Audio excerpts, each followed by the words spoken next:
You're watching 48 Fastcast.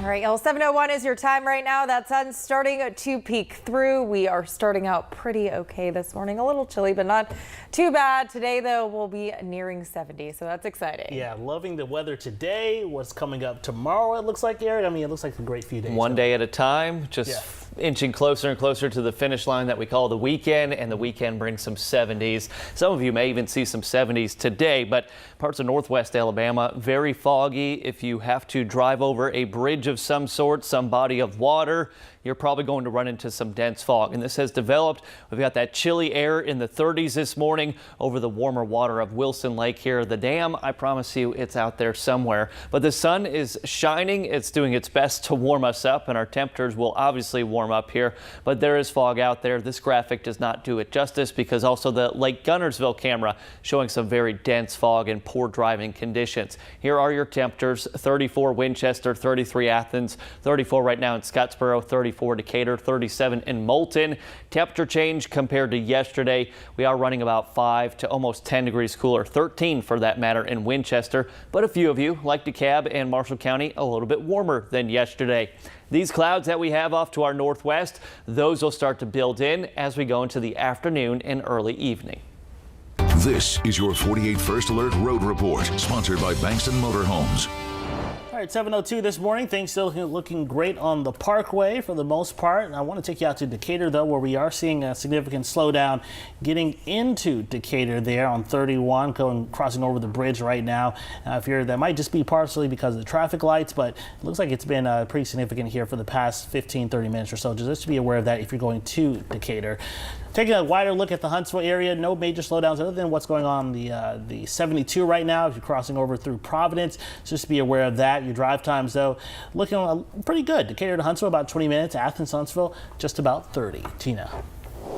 Well, we are continuing to follow a developing story out of Decatur. One person is in the hospital after being shot by a Decatur police officer. This happened around 8:30 last night on 11th Avenue near First Street. Decatur Police Chief Tory Mack says this all started during a traffic stop. Now, once that officer stopped the man, we're told he got out of the car and had a gun on him. That's when police tell us the officer shot the man. Mack says the man was taken to the hospital and is expected to survive. The name of both the man and the officer involved have not been released. A former Decatur high school football standout and NFL player has been arrested in Lawrence County. Camonte Hayes was booked into jail on Sunday after deputies discovered he had felony warrants out of New Jersey. Those warrants were for a sexual assault and weapons charge. Now, he graduated from Decatur High School in 2015. He then earned a scholarship to Appalachian State. He later spent time with several NFL teams over a 4-year span. A Morgan County man is charged with human trafficking will remain in jail indefinitely. Raul Aleman appeared in court last week for an Anayas Law hearing. He and 3 other men are charged with human trafficking, electronic solicitation of a child, and traveling to meet a child for sex.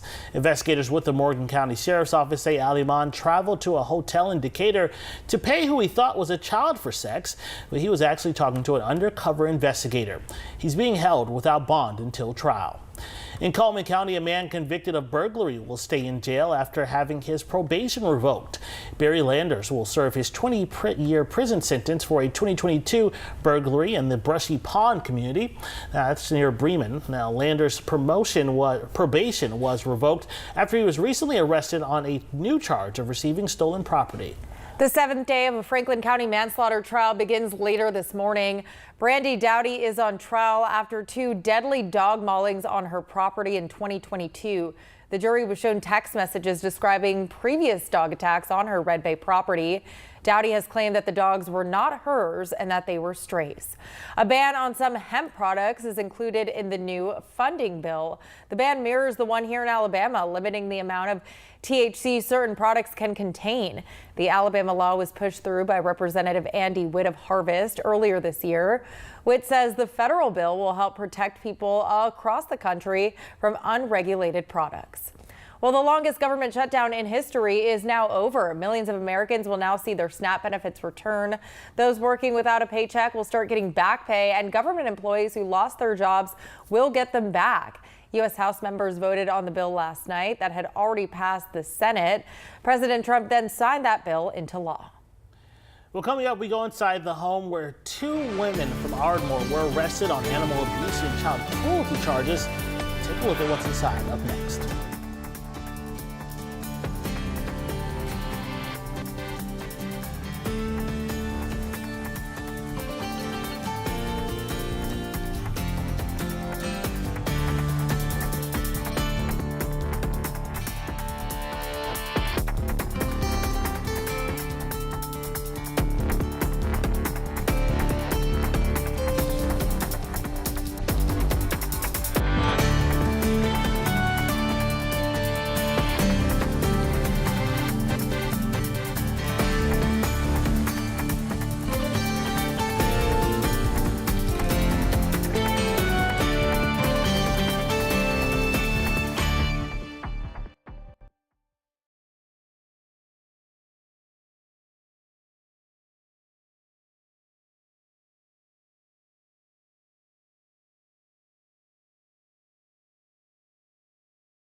Well, earlier this week, we told you about 2 women in Ardmore who were arrested for animal abuse and child neglect. Katie Capley, who was renting out her home to that family, tells us those 2 women left her house in disrepair.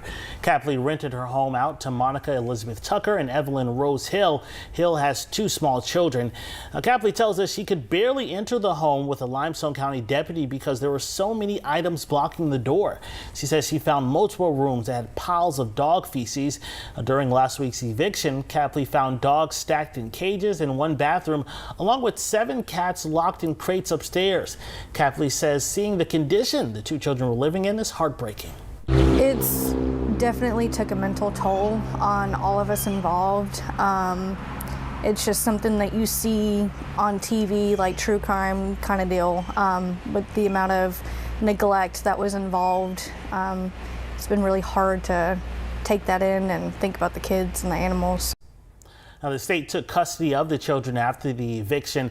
Capley says that she does not plan to ever rent out her home again. Now, your First Alert weather with meteorologist Eric Burke. 7:08 on a Thursday. A little chill in the air this morning. Not teens and 20s like we had earlier this week, but temperatures continue to warm up. By 9:30, we're sitting comfortably in the mid to upper 50s. So those heavy coats you've got this morning, you're probably shedding those by late morning. By noon, mid 60s. Great day for a picnic, especially because we have very little wind today. It will be a calm day across North Alabama and Middle Tennessee.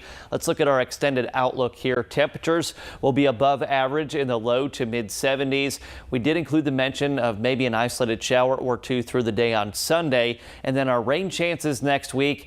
Very tough forecast here. Models going in every different direction, but what we're tracking is an upper level center of low pressure. The path of that low will determine how much or how little rainfall we get.